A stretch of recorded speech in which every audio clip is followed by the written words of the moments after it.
ದಿನಕ್ಕೆ ಹಂತ ಹಂತವಾಗಿ ಕಾರ್ಮಿಕರ ಸುರಕ್ಷತೆಗೆ, ಕಾರ್ಮಿಕರಿಗೆ ವಿವಿಧ ಸೌಲಭ್ಯಗಳನ್ನು ಕಲ್ಪಿಸುವಂಥದ್ರಲ್ಲಿ ನಮ್ಮ ಸರ್ಕಾರ ಮಹತ್ವದ ಆಲೋಚನೆ, ಚಿಂತನೆ ಕೂಡ ಅನುಭವಿಗಳಿಗೆ ಮುಟ್ಟುವಂಗೆ ಮಾಡಿ, ಎಜುಕೇಟ್ ಮಾಡಿ, ಅವೇರ್ನೆಸ್ ಕೊಡಿ, ಸರ್ಕಾರದ ಆಲೋಚನೆಗಳನ್ನ ಅರ್ಥ ಮಾಡಿಸಿ. ಅವರಿಗೆ ಎಲ್ಲೆಲ್ಲಿ ಏನೋ ಒಂದು ಹೆಲ್ತ್ ಇಶ್ಯೂ ಬಂದ್ರೆ ಶನಿವಾರ ಭಾನುವಾರ ರಜಾ ಹಾಕೊಂಡ್ರೆ ಯಾವ ಹಾಸ್ಪಿಟಲ್ ಫ್ರೀ ಇದೆ, ಯಾವ ಹಾಸ್ಪಿಟಲ್ ಎಷ್ಟು ದಿನದೊಳಗಡೆ ಟ್ರೀಟ್ ಮಾಡ್ತಾರೆ, ಮೆಡಿಸಿನ್ಸ್ ಎಲ್ಲಿ ಫ್ರೀಯಾಗಿ ಸಿಗುತ್ತೆ, ಇದನ್ನೆಲ್ಲ ಗಮನ ಹರಿಸಿ ಸಹಾಯ ಮಾಡಿ ಅಂತ ನಾವು ಒಂದು ಕಾರ್ಮಿಕರ ಒಂದು ಕಾರ್ಯಪಡಿ ಮಾಡಿದ್ವಿ. ಅವ್ರ ಪಾಪಗಳು ಅರ್ಥ ಆಗ್ಲಿ, ಇವೆಲ್ಲ ನಿಮ್ಗೆ ಏನೇನ್ ಸೌಲಭ್ಯಗಳಿದಾವೆ, ಯಾಕೆ ಸೌಲಭ್ಯ ಅಂದ್ರೆ ನೀವು ನೇರವಾಗಿ ಅಲ್ವೇನೋ ಸರ್ಕಾರಕ್ಕೆ ಹೊರೆ ಆಗಿಲ್ಲ, ಸ್ವಾಭಿಮಾನವಾಗಿರೋ ಬದುಕು ಕಟ್ಕೊಂಡಿದಾರ.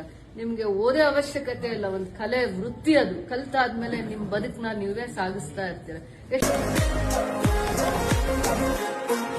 ಯಾರು ಈ ಕೆಲಸಗಳೆಲ್ಲ ಮಾಡಿದಾರ ಅವ್ರಿಗೆ ಇದು ಸೇರ್ಬೇಕು. ಪೇಂಟರ್ ಸೇರ್ಲಿ, ಎಲೆಕ್ಟ್ರಿಷಿಯನ್, ಕಾರ್ಪೆಂಟ್ರು, ಪ್ಲಂಬರು, ಮೇಸ್ತ್ರಿ, ಗಾರೆ ಕೆಲಸ ಯಾರೇ ಮಾಡಿದ್ರು ನಿಮಗ್ ಸೇರ್ಬೇಕು.